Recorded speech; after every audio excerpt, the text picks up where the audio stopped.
Baik, selamat sore. Kita mulai kuliah kita lagi. Kedengaran suara saya, Andreas?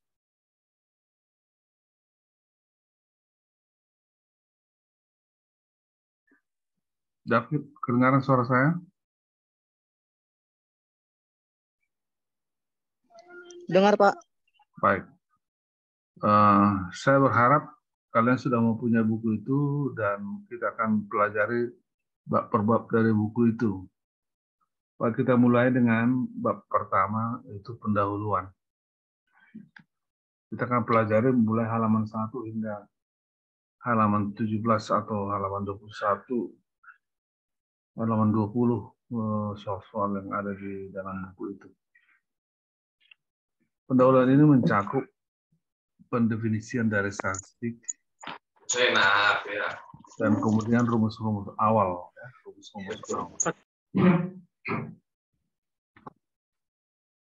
rumus-rumus dasar dari statistik. Baik, apa yang dimaksud dengan statistika?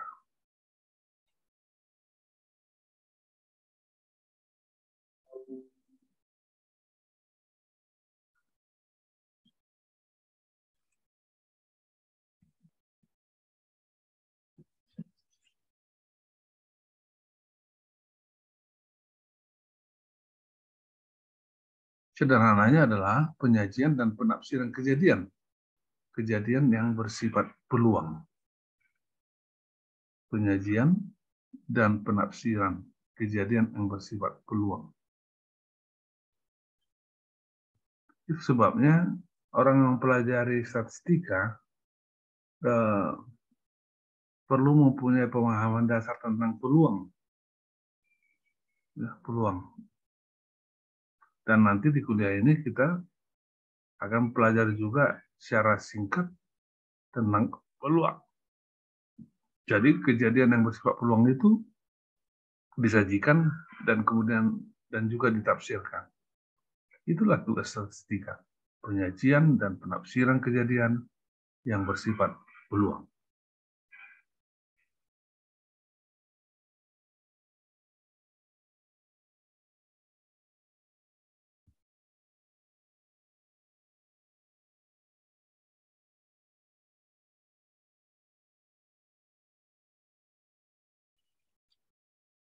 Tentu yang disajikan itu adalah hasil pengamatan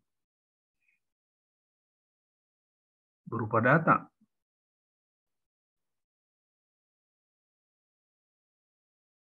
Informasi berupa data. Pengamatan titik informasi yang tercatat. Itulah pengamatan.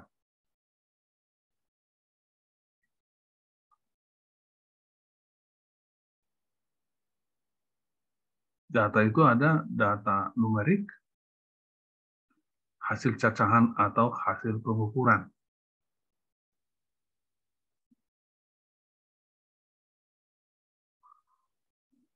Misalnya 2 siswa, 3 siswa, tinggi badan,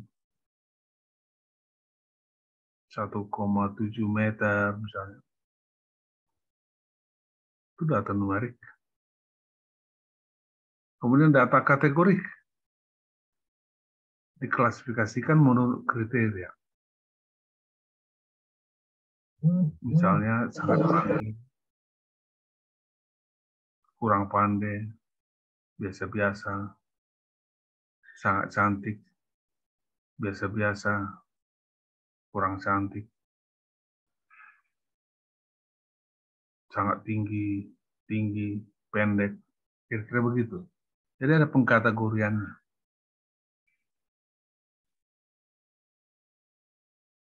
Ada pengkategoriannya.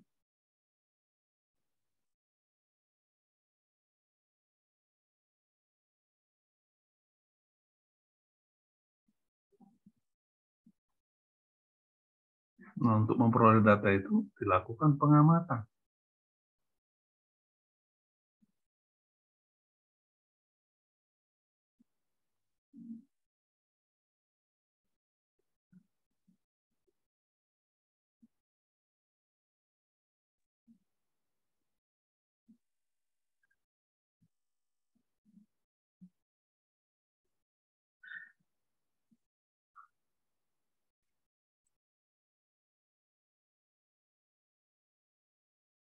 Statistika itu kalau dikelompokkan per definisi ada dua.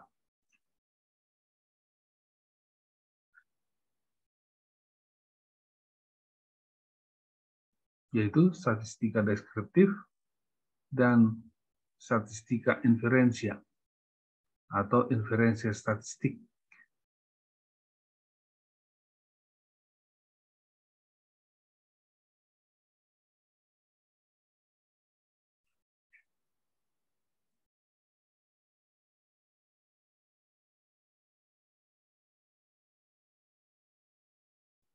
Metode statistik adalah prosedur-prosedur yang digunakan dalam pengumpulan, penyajian, analisis, dan penafsiran data. Itu metode statistik.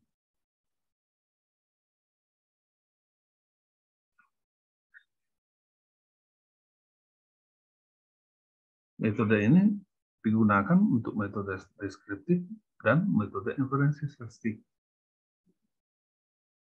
Ada metodenya, yaitu disebut metode statistik. Ada prosedur-prosedur. Tadi kita katakan pengamatan itu adalah pencatatan kejadian yang bersifat peluang. Data ada data numerik, ada data kategorik. Nah tentu memperoleh data itu ada metodenya. Kita sebut dengan metode statistik. Jadi ada prosedur ya. Dalam pengumpulan ada prosedur, dalam penyajian ada prosedur, dalam analisis dan penafsiran data tersebut.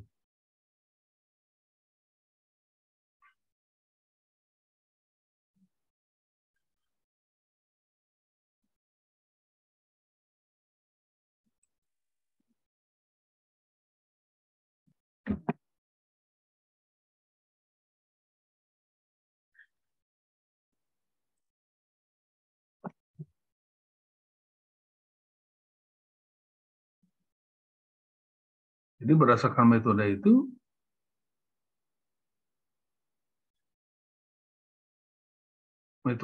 digunakan sekali lagi digunakan pada statistika deskriptif maupun inferensi statistik atau statistika inferensia. Jadi ada metode statistik untuk statistika deskriptif, ada metode statistik untuk inferensi statistik. Tentu nanti metodenya itu bisa berbeda-beda. Yang penting kita ketahui di awal ini adalah bahwa baik untuk statistika deskriptif maupun untuk inferensi statistika atau statistika inferensia ada metode-metodenya. Ada metode-metodenya. Di beberapa hal sama, tapi di beberapa hal tidak sama. Ada metode secara khusus untuk deskriptif, ada metode secara khusus untuk inferensi statistika. Detailnya nanti kita akan pelajari. Sekarang kita ingin tahu apa itu definisi statistika deskriptif. Di dalam buku, Anda bisa lihat itu di halaman 1 kotak bawah. Halaman 1 kotak bawah. Ada nggak ya punya buku sekarang? Coba tunjukkan dulu. Markus, ada bukumu?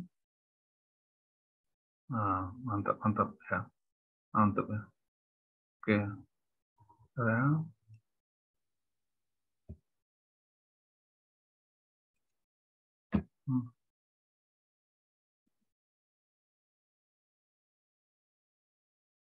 Coba buka dulu videonya, tunjukkan bukunya dulu.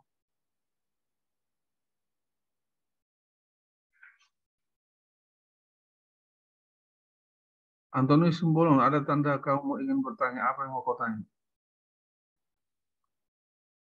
Antoni Simbolon, tanda yang kau buat itu tanda ingin bertanya.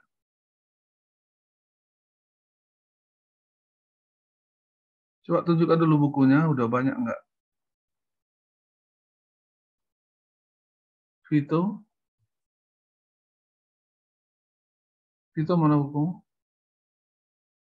Oke. Oke. Si Rinaldi? Rinaldi, mana bukumu? Saya, Pak. Ini, Pak. Oke. Si Destrip, Yombing, Destri. Oke. Antonius tadi, Antonius.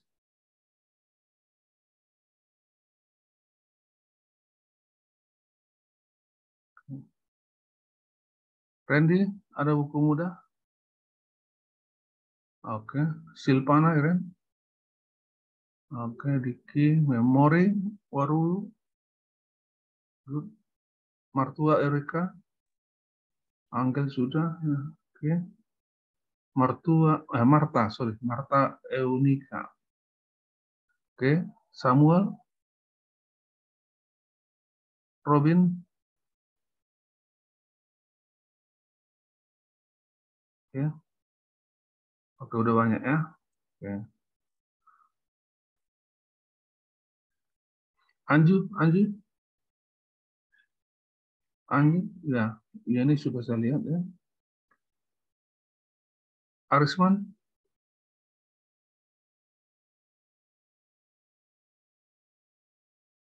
oke. Elena Road, oke. Manager, Ini, Pak. ya. Manager Purba, oke. Anju tadi, oke. Oke, nanti minggu depan saya akan periksa ya, minggu depan. Tiba-tiba semua harus menunjukkannya dan tidak ada pemeriksaan lain kecuali minggu depan ya, minggu depan. Nah, itu kan saya catatkan siapa punya buku atau tidak. Tidak ada lagi pemeriksaan. Kalau kalian minggu depan nggak punya buku, saya anggap seterusnya nggak punya buku. Nggak ada waktu kita untuk memeriksa. Oke?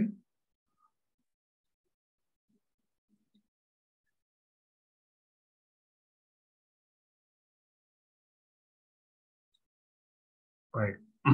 Kita akan masuk ke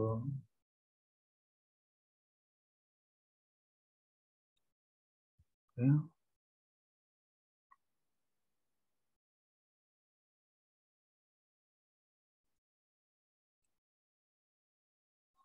Baik, sestika deskripsi definisinya ada di halaman 1 di kotak bagian bawah. Buka ya.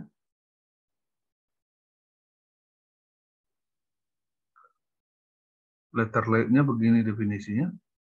Metode-metode yang berkaitan dengan pengumpulan dan penyajian suatu gugus data sehingga memberikan informasi yang berguna.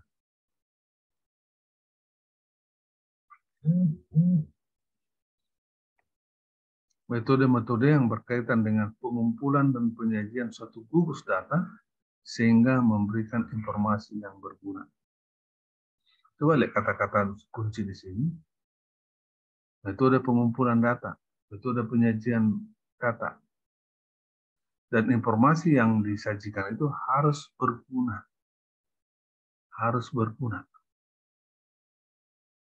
Harus berguna. Bisa dimengerti orang dan bisa dimanfaatkan. Harus berguna.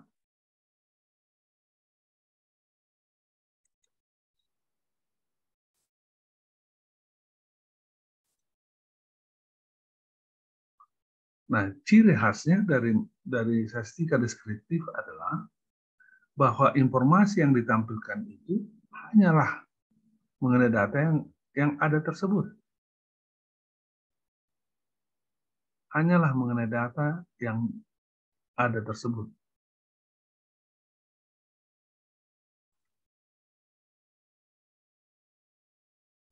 Tidak sama sekali menarik kesimpulan tentang apapun tentang gugus data. Induknya yang lebih besar.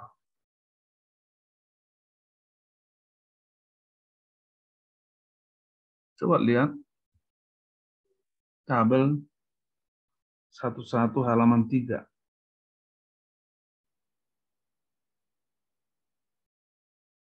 Tabel 11 halaman 3.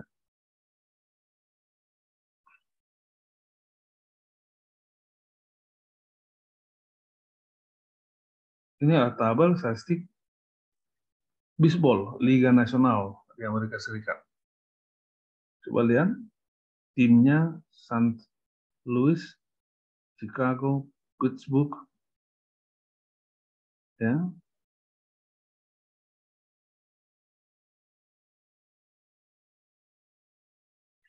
Statistiknya ada sebelah kanan itu. Jadi tabel ini hanya menjelaskan tentang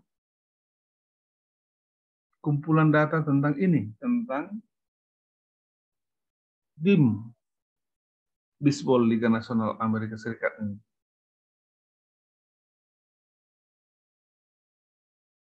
Jadi kalau tim ini ada 1, 2, 3, 4, 5, 6, 12 tim. Nah, data ini hanya menjelaskan tentang ke-12 tim tersebut. Tidak menjelaskan tim baseball Amerika Serikat, tidak. Dia hanya menjelaskan tentang tim 12 ini.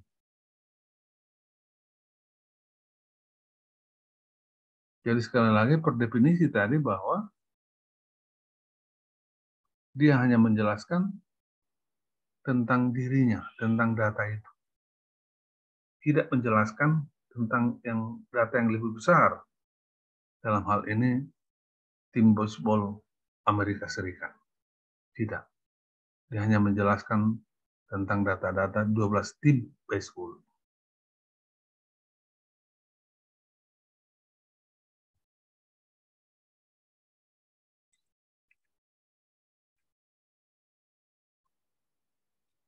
Nah, data yang lain, gugus data yang lain, seperti halaman 4.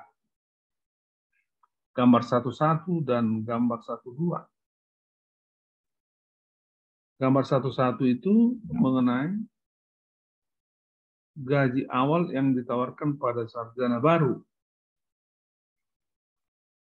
tahun 1977 hingga 1978. Ya kan? Coba lihat bahwa kalau bidangnya ilmu sosial, sekian gajinya awal untuk wanita yang diarsir, untuk laki-laki yang tidak diarsir, untuk ilmu kesehatan, untuk wanita sekian, untuk laki-laki sekian. Kedokteran,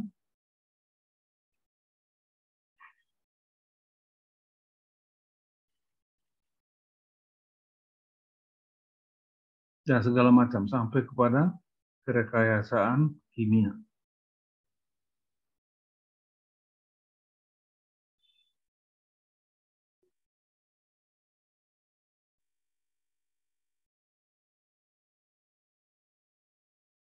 Jadi ini hanya menjelaskan tentang gaji awal yang diterima oleh pada bidang tersebut, baik untuk wanita maupun perempuan. Pada tahun 1977 hingga 1978. Tidak berlaku umum, hanya berlaku untuk mereka ini. Tidak dapat kita simpulkan bahwa di seluruh tempat seperti ini pembayarannya. Tidak.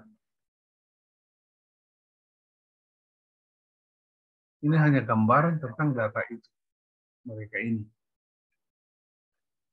Kemudian yang di bawah, gambar 1-2, diagram kue.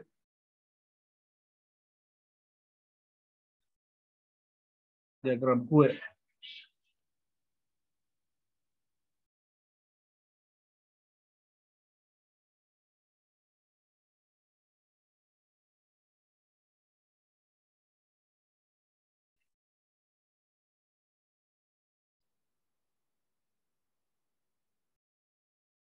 Distribusi penggunaan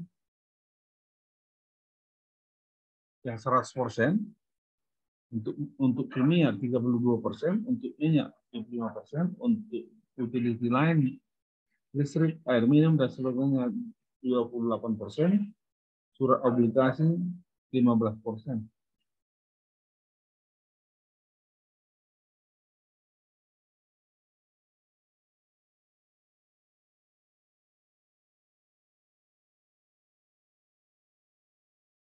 kembali bahwa informasi ini hanya berlaku untuk orang yang digambarkan ini. Tidak berlaku umum pada setiap orang.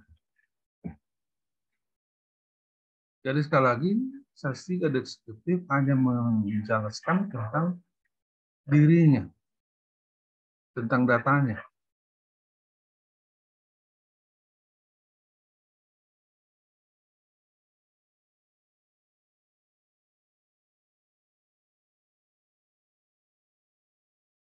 Nah, kita lanjutkan dengan inferensia statistik atau statistika inferensia.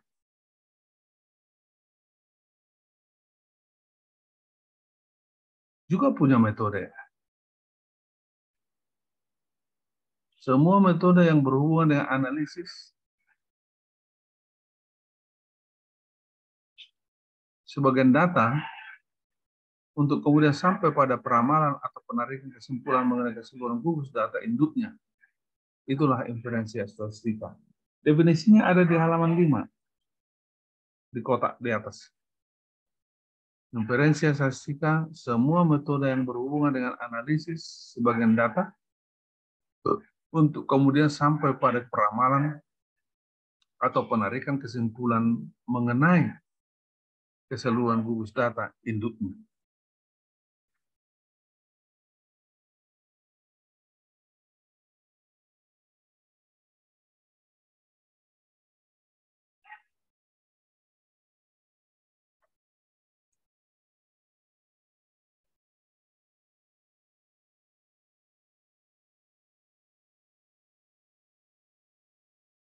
Jadi, ada sebagian data.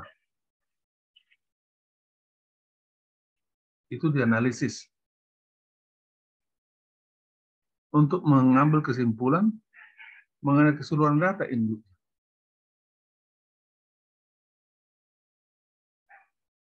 Jadi sebagian data itulah dasarnya untuk mengambil kesimpulan keseluruhan data induknya.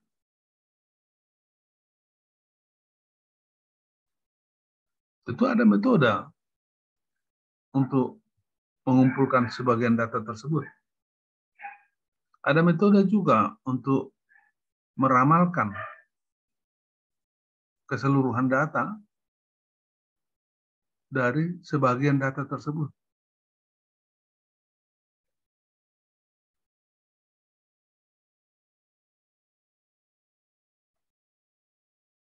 Jadi sekali lagi, berdasarkan sebagian data, ditarik kesimpulan tentang induk dari data itu.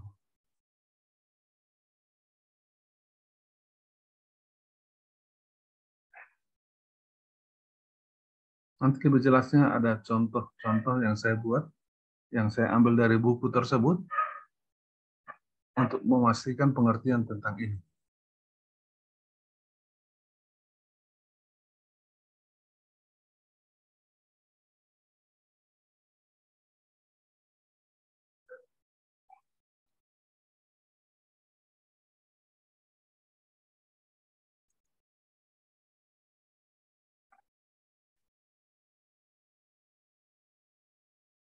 Berikut ini coba kita lihat contoh yang membedakan statistika deskriptif dan inferensia statistik.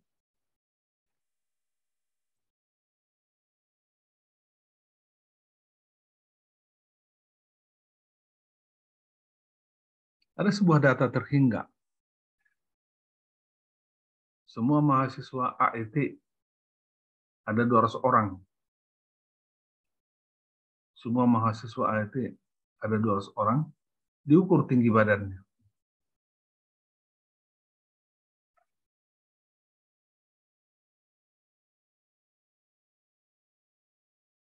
Jadi setiap orang diukur tinggi badannya, sehingga kita memperoleh 200 data.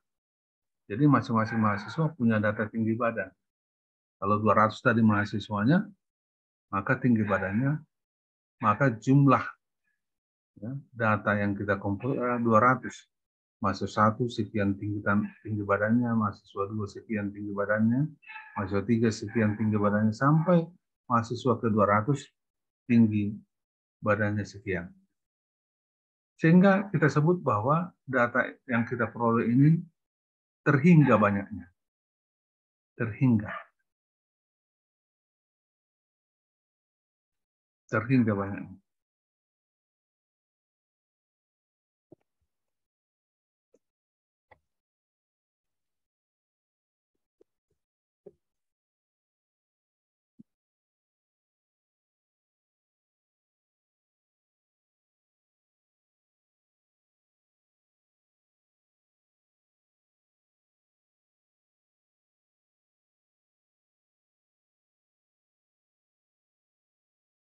Nah, ada juga data yang tidak terhingga. Kita bandingkan dulu data terhingga dan data tidak terhingga. Dalam buku ini disebut data tak hingga. Sama dengan data tak terhingga, ya. Di buku ini digunakan istilah data tak hingga. Contohnya apa? Kita melempar sepasang dadu. Kalian tahu dadu, ya? Sehingga terhingga. Dadu tak terhingga kali. Lempar sekarang, lempar lagi, terus berulang-ulang. Berkali-kali. Dengan jumlah tak terhingga. Sehingga kita akan memperoleh data yang tak terhingga.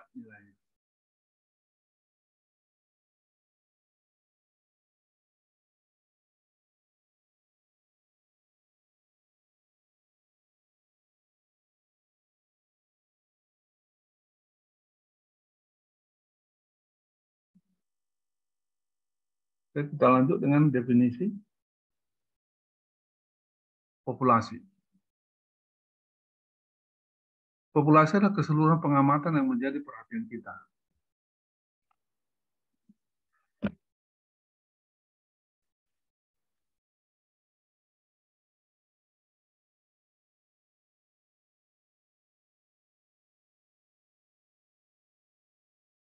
Keseluruhan pengamatan yang menjadi perhatian kita. Itu populasi. Ukuran populasi itu banyaknya pengamatan atau anggota suatu populasi.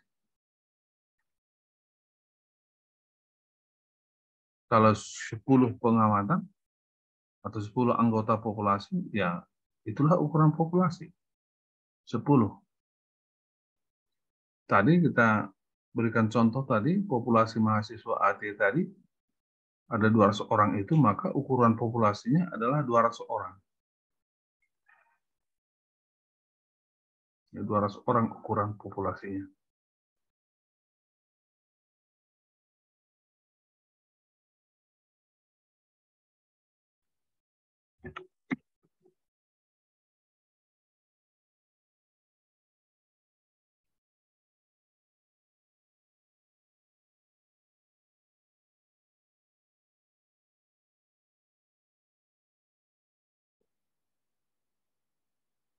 Nah, tadi sudah kita definisikan bahwa dalam statistika deskriptif yang kita gambarkan itu hanyalah mengenai diri data itu sendiri.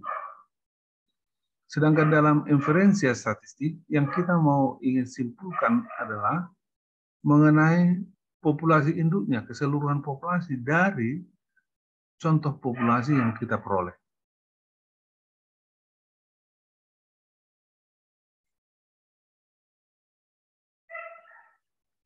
Kita ingin mengambil kesimpulan tentang populasi dari contoh populasi yang kita peroleh.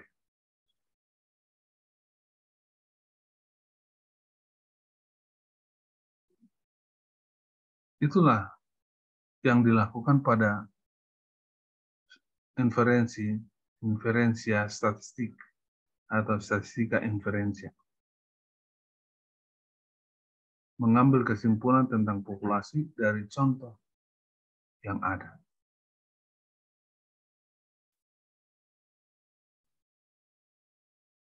Misalkan ini, kita ingin menentukan umur lampu pijar, umur rata-rata lampu pijar.